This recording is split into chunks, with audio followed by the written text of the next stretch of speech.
Hi, this is Celito Rodriguez, and I am very excited to start this series of videos on the Certified in Risk and Information Systems Controlled Certification Exam. Um, for those people who want to learn about, the content in this certification, I mean, if you want to take the certification, that's fine. You don't have to. But if you just want to learn, then this video series, it's also for you. If you follow the steps in this series, and if you really understand and comprehend all the questions and the scenarios presented here, you'd be very well equipped to pass the exam if you decide to take the exam. But if you just want to learn, again, this is also a great series of videos to help you learn about information systems control and risk and that kind of stuff. So if this is a topic for you, then hey, you are in the right place. Now, this is going to be kind of like exam review format, um, if you want to call it that way. Each part will contain um, 25 questions with answers and explanations and some of my insights in the industry and my experience. I've been working in information systems, uh, the computer industry for about 30 years now. So seen and done quite a bit. So, and I will put that expertise, when we talk about when we talk about these questions. Now, to learn a little bit more about the what this certification is and right and what it does. So this is kind of like one of the leading industry, certification when it comes to risk and systems control. It is created, maintained by the ISACA, which is one of the leading companies in the world when it comes to risk and security and that kind of stuff.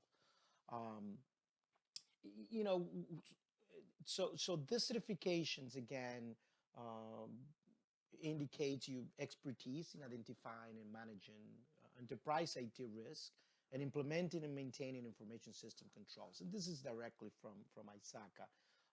You will gain instant recognition and credibility with the CRISC or the CRISC, and also you'll have the potential to boost your career.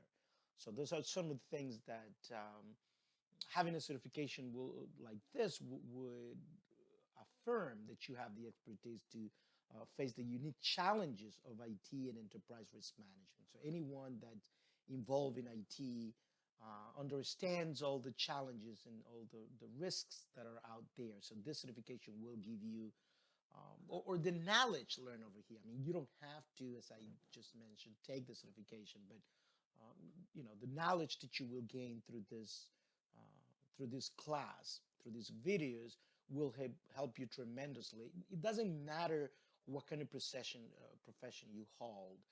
You don't have to be a system, an engineer. You don't have to be in IT. Any business manager, leader, uh, would benefit with the content of this class over here. Now, the question you probably may ask is, is this certification right for you, right? So according to ISACA, this certification is ideal for mid-career professionals engaged in enterprise risk management and control. CRISC can give you the knowledge, expertise, and credibility in your interactions with internal and external stakeholders, peers, and regulators. So, just to have that knowledge. Sometimes one of the difficult things in the IT world, like in any profession, there's so many terminology and concepts that are unique to that profession. And sometimes you are in a meeting and people are talking about certain stuff, and if you're not engage into this kind of things, you'll be completely lost. Well, this um, certification will give you that knowledge. Um, now, according to ISAC, about 22% of people that obtain this certification will get a potential pay boost. You will get an increase. People recognize this. About 70% on the job performance improvement. So you will basically improve the performance of your job, regardless of what profession you are in. You could be a doctor, you could be an engineer, you could be, a professor, whatever. Um, you could work, people that work in a hospital, people that work at a bank. This will actually give you the knowledge and the insights, to obtain some job performance improvement there. That's important to understand. Now, why do uh, employers hire people with the CRISC certification, right? Well, 90% of they say that they are more effective teams. When you have, people with this knowledge, they create, more effective teams.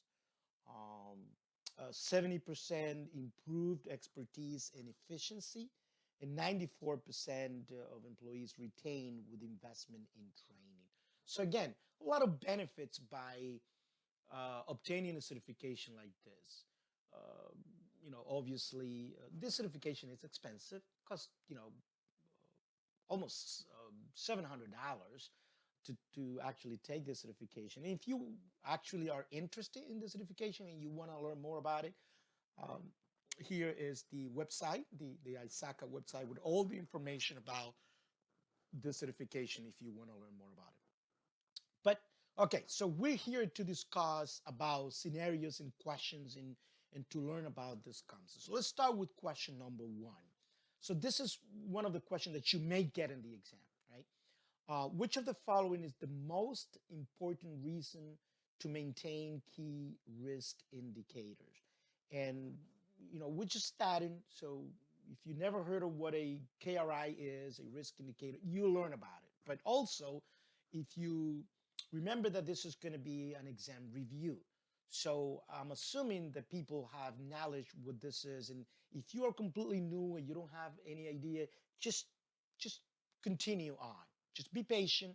You will learn about this, but at the same time, you could pause the video and you can just look up some of these questions on Google just to learn more about it. But anyway, so the correct answer here is D. Threats and vulnerabilities change over time. And so KRI maintenance ensures that KRIs continue to effectively capture these changes. The risk environment is highly dynamic as the enterprise's internal and external environments are constantly changing.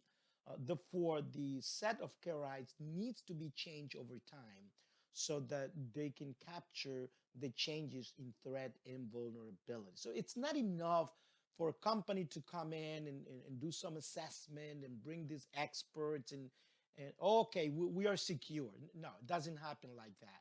There's always new threats, new vulnerabilities, and again, this is an ongoing process that you need to be working on. So that's basically what that means of it. Question number two. You are the project manager of HGT project that has recently finished the final compilation process. The project customer has signed off on the project completion, and you have to do a few administrative closure activities. In the project, there were several large risks that could have wrecked the project, but you and your project team found some new methods to resolve the risk without affecting the project cost or the project completion data. What should you do with the risk response that you have identified during the project monitoring and controlling process? And the correct answer here is C. Include the risk responses in the organization's lessons learned. Question number three. You are the project manager of a GT project. You have identified a risk event on your project that could save $100,000 in project costs if it occurs. Which of the following statement best describes this risk event? And the correct answer here is D. The risk event is an opportunity to the project and should be exploited. So it's important to notice that not all risks are negative. So in the context of a business in information technology, not all risks are negative. So there are actually risks that can become an opportunity. And if those opportunities present in the business, um, obviously would have to take them. And this is kind of like a tricky question because we have learned in normal day language that a risk is always a problem. But again, that's not always the case. Question number 4. You are the project manager of a large construction project. This project will last for 18 months and it will cost $750,000 to complete. You are working with your project team, experts, and stakeholders to identify risk within the project before the project work begins. Management wants to know why you have scheduled so many risk identification meetings throughout the project rather than just initially during the project planning. What is the best reason for the duplicate risk identification sessions? And the answer is C. Risk identification is an iterative process because, again, new risks may evolve or become known as the project progresses through its life cycle. So, again, even when you think that you have mitigated some risks, just those mitigation actions that you put in effect may actually create new risks. So you have to kind of constantly be working around this process. And again, it's a never-ending process, basically. Question number 5. You are the risk official in a company called Blue Will INC. You are supposed to prioritize several risks. A risk has a rating for occurrence, severity, and a detection as 4, 5, and 6, respectively. What risk priority number or RPN would you give to it? And the correct answer to this is a 120. So the steps involving in calculating risk priority number are first you identify potential failure effects, you identify the potential causes, then you establish links between each and the identified potential costs, identify the potential failure modes, assess severity, occurrence, and detection, perform a score assessment by using a scale of 1 through 10, uh, you know, which basically means from low to high rating. And then you compute what is called the RPN for a particular failure mode as severity multiplied by occurrence and detection, which in this case would be, severity times occurrence times detection, which then it would be the values that we got on this question, 4 times 5 times 6, which is 120. Now, this is a question that requires more knowledge about. So if you have been preparing for this exam, you understand what I'm talking about. But for those of you who are new to this, you may not get this question at the beginning. But again, we're going to get a lot more questions that will give you the knowledge that you need to understand this. Anyway, question number 6, which of the following is the most important use of KRI? So again, we have another question here involved the concept of the KRIs, right? The key risk indicators that we talked previously. The correct answer here is B, providing an early warning signal. So key risk indicators are the prime monitor indicators for the enterprise. KRIs are highly relevant and possesses a high probability of predicting or indicating important risks. KRIs help in avoiding excessively large number of risk indicators to manage and report that a large enterprise, a large enterprise may have. So as KRIs are the indicators of risk, hence its most important function is to effectively give an early warning signal that a high risk is emerging to enable management to take proactive actions before the risk actually becomes a loss. Just keep in mind the concept of a high risk, because obviously not all risk are the same. And as a business leaders, as an IT professional, you have to concentrate on those high risk. And we'll see a lot more of that as we move on. Question number 7. Which of the following role carriers will decide the risk indicator of the enterprise? And the correct answer here is business leaders and senior management. So an enterprise may have hundreds of risk indicators, such as logs, alarms, and reports. The uh, CRISC will usually need to work with senior management and business leaders to determine which risk indicators will be monitored on a regular basis. So again, this is a function of the business, not the IT. This is not the IT administrator. This is not even the obviously the CISO, for example, the Chief Information Security Officer, yeah, will be involved. But again, that's a business position. But it is actually senior management who and business leaders who basically decides on this risk indicators. So the IT team obviously work with these leaders to accomplish these goals. What are the requirements? Question 8. What are the requirements for creating risk scenario? And the correct answer over here, it's B, C, and D. Uh, First, determining of the value of business process at risk. C, potential threats and vulnerabilities that could cause loss, and the determination of the value of the asset. So it is extremely important that the first thing that you need to do obviously is to have a list of the assets and a list of all the processes, right? And once you have those assets inventory, then you need to determine what is the potential vulnerability and what's the impact, what could cause loss, because that's the whole point over there, is identifying those assets and then the value of those assets and the potential vulnerabilities to those assets. We'll see a lot more related to that question. Actually, the answer is repeated.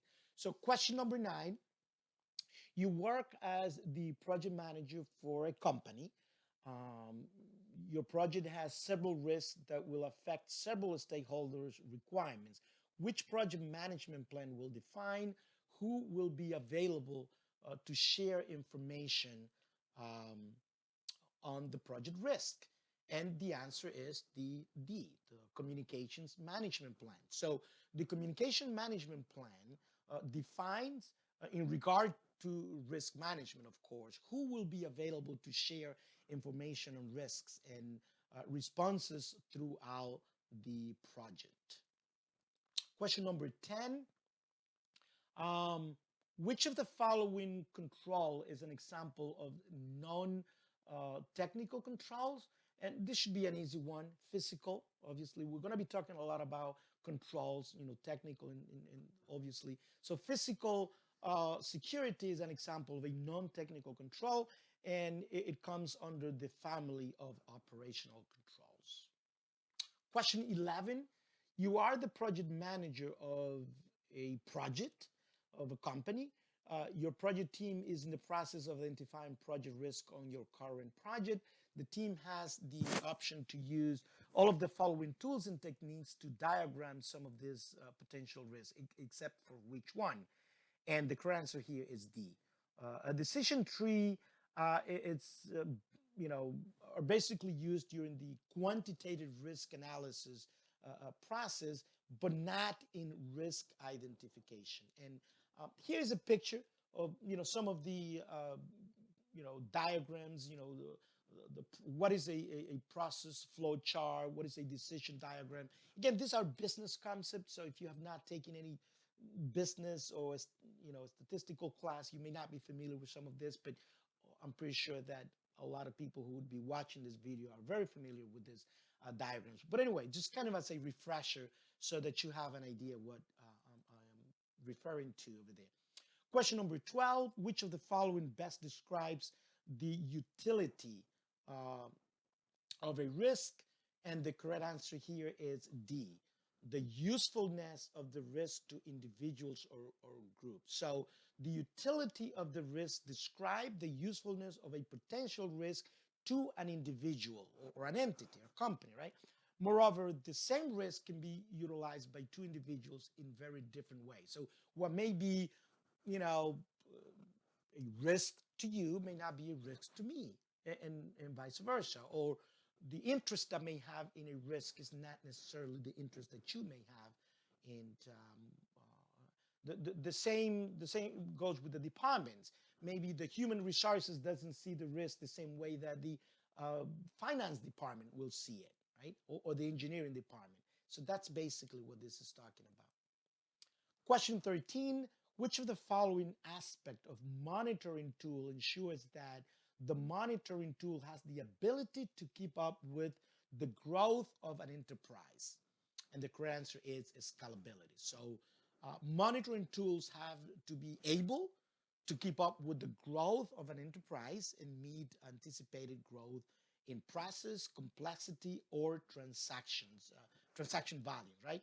So this is ensured by the scalability criteria of the monitoring tool.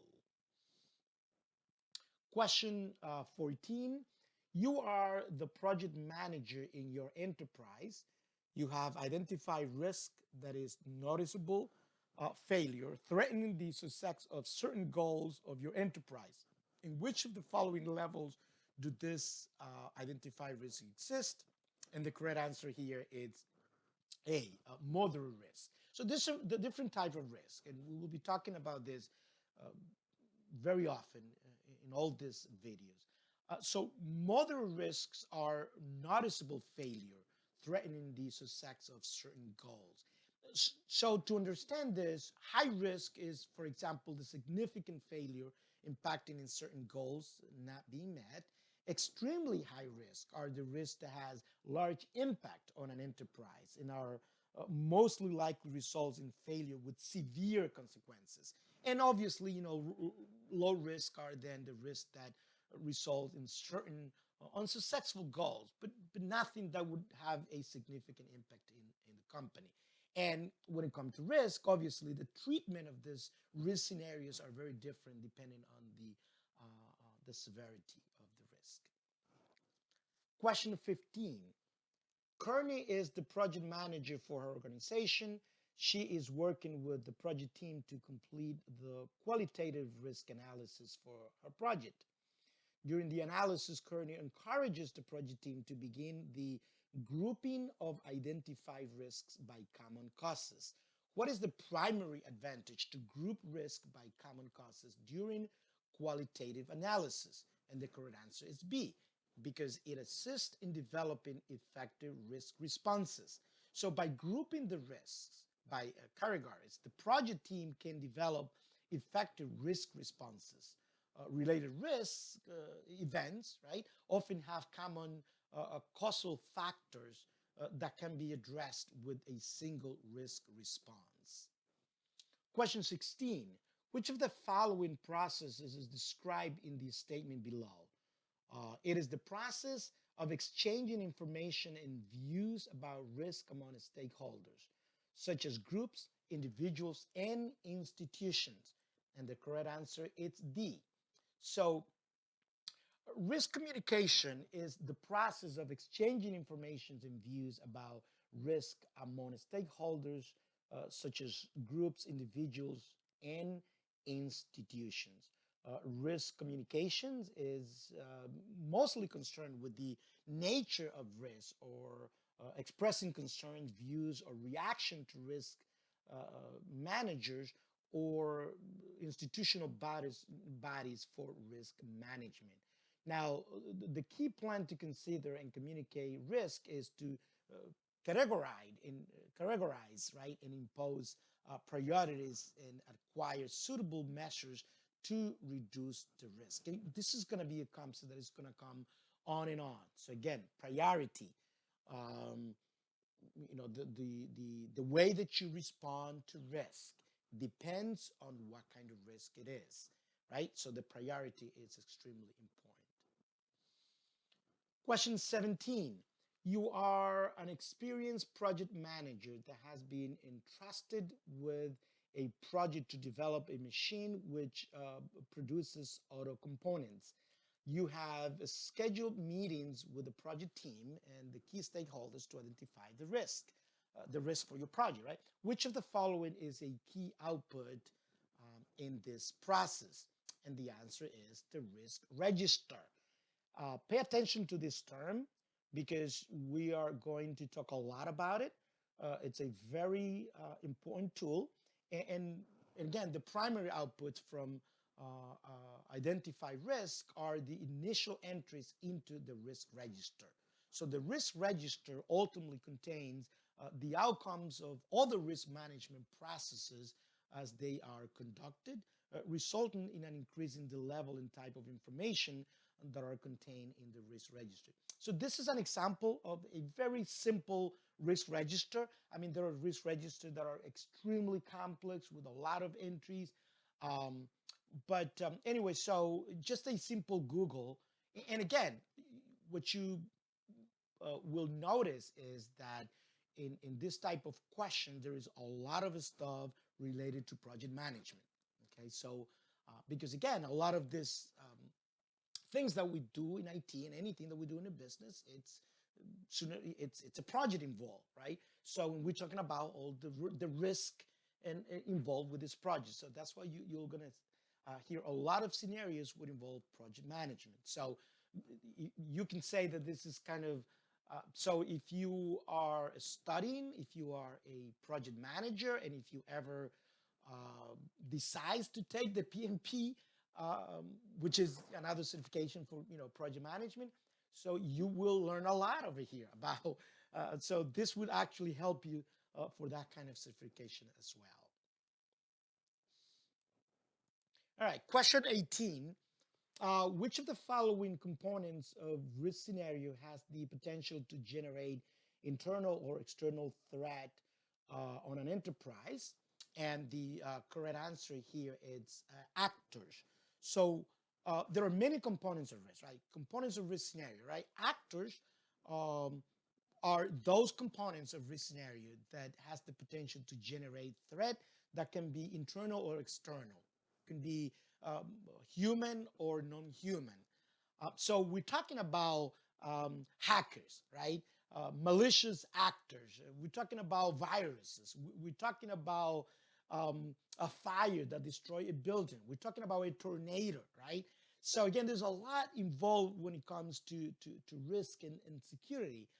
So actors, again, are those components that that has the potential to generate internal or external threat on an enterprise, right? So it's important to understand. There's a lot more. You need to be able to differentiate between what is a threat actor, what is a threat type, what is an event, what is an asset, what is a timing dimensions. So these are key concepts that will come over and over and over again. So if you have trouble understanding one of these things, so yes, just bear with me. There's going to be a lot of repetition through the series, this videos. But if you don't want to do that and just wait for me to explain it, then again you can just Google it up and learn more about it. Question number 19. You are the project manager of a project. You have planned the risk response process, and now you are about to implement various controls. What you should do before relying on any of these controls? And the answers here are A, review the performance data, and C, conduct pilot testing. So pilot testing and reviewing of performance data to verify operation against design are done before relying on control. It is extremely important that in any project that you're going to do in IT, there has to be a lot of testing, right? And there has to be a lot of performance review of performance data. So those are key components that we're going to be talking more as we move on. Question number 20. Which of the following is not true for risk management capability maturity level 1? Pay attention to this type of questions because they can be tricky. Again, it is not true, right? The correct answer here is B. Um, Decision involving risk lack credible information. Now, obviously, to answer a question like this, we need to understand what is called um, the capability maturity level, which is something very technical that we'll talk a lot during this video. But since this is the beginning, so but it's important to understand that the enterprise with risk management capability maturity level 0 basically makes decision without having much knowledge about the risk credible information. Now, in level 1, enterprise takes decision on the basis of risk credible information. And so here it's another slide that first of all read about what maturity levels are and the different levels of maturity level. There's basically 5 of them, and some companies when they start at the beginning they are at level 0, and as they move on in risk management, then they will get to. So it's important to understand. Here I would pay attention to what is level 0, which is basically incomplete. Um, Work made or may not get completed. Level 1, and then level 5. Level 5, it's the so those first two and the level 5, you're gonna get a lot more questions regarding those. So incomplete information, level 0. Now in maturity level 5, then it's optimizing. Basically, the organization is focused on continuous improvement. It's a continuous improvement process, and we're going to be hearing about those concepts a lot. Question number 21. An enterprise has identified risk events in a project. While responding to this identified risk events, which among the following stakeholders is most important for reviewing risk response? Pay attention to this most important. Well, that means that they may all be important, but which one is the most important, right? And in this case, the most important is the business manager. So business managers are accountable for managing the associated risk and will determine what actions to take based on the information provided by others. So, for example, the human resources manager or the human resources director, right? So those are the people that are accountable. If something happens when there is a security breach in a company, usually the CEO of the company is the one that is accountable for that. He is responsible for what happens within the company. It's not the IT, even if it was a mistake by an IT person, but the accountable person. Now, obviously, internally, the IT person may be the one that it will be fired. But when you go to the public, when they go to the media, the CEO is the one that comes up and and give the face, right? So anyway, so something to consider there. Question number 22. Which of the following is a technique that provides a systematic description of the combination of unwanted occurrences in a system? And the correct answer here is C, fault tree analysis. A fault tree analysis, or FIA, is a technique that provides a systematic description of the combination of possible occurrences in a system, which can result in an undesirable outcome. It combines hardware failures and human failures. So there are a lot of type of analysis, and we're going to be talking about them here in this class. But again, if you're not familiar with this type of analysis, just Google it up. Just look for what is a sensitivity analysis, what is a scenario analysis, so that you learn more about it. But in this specific question, the answer is the fault tree analysis. Make sure that you understand that. Question 23. What is the process of selecting and implementing measures to impact risk? The measures to impact risk call, right? And the answer here is A, risk treatment. So the process for selecting and implementing measures for impacting risk in the environment is called risk treatment, okay? And again, risk treatment, it's a concept that will be a lot during these videos. So it's important to understand, because one of the things you're going to notice that a lot of the answers to some of these questions are going to be very similar. And actually, all of them may be true. But again, so you have to be detail oriented and really understand the concept in order to answer some of these questions. Question 24. Which section of the Sarbanes-Oxley Act specifies periodic financial reports must be certified by CEO and the CFO? This is kind of like one of those questions that you have to memorize. The answer here is section 302. So again, this section in the Sarbanes-Oxley Act, and we're gonna. This is what's called the SOX, Act. And it's one of those government standards, from financial institutions. We're going to be hearing more about this. So if you don't know what the Sarbanes-Oxley Act, actually this was a law that came into place because of something that happened in the financial business. And those are the name of those senators that actually, came up with that law. But anyway, so you will learn more about this as we move along, if you don't already know, which I assume that a lot of people watching this video already do. Okay, so question 25. This is the last question in this part. There are many more questions. Actually, the whole series of videos at the end, it's like about 800 questions, right? So we are just at the tip of, at the beginning. So question 25 is the last of this batch. And what is the primary need for effectively assessing controls? And the correct answer is C. Controls objective achievement. Controls can be effectively assessed only by determining how accurate the control objective is achieved within the environment in which they are operating.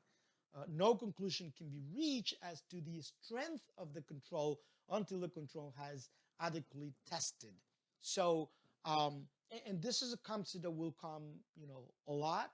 So when you implement a control, let's say, for example, that a company has a policy that state that, all passwords must be at least 12 characters long, and they must be complex. They have to have upper and lower case and symbols and all that stuff.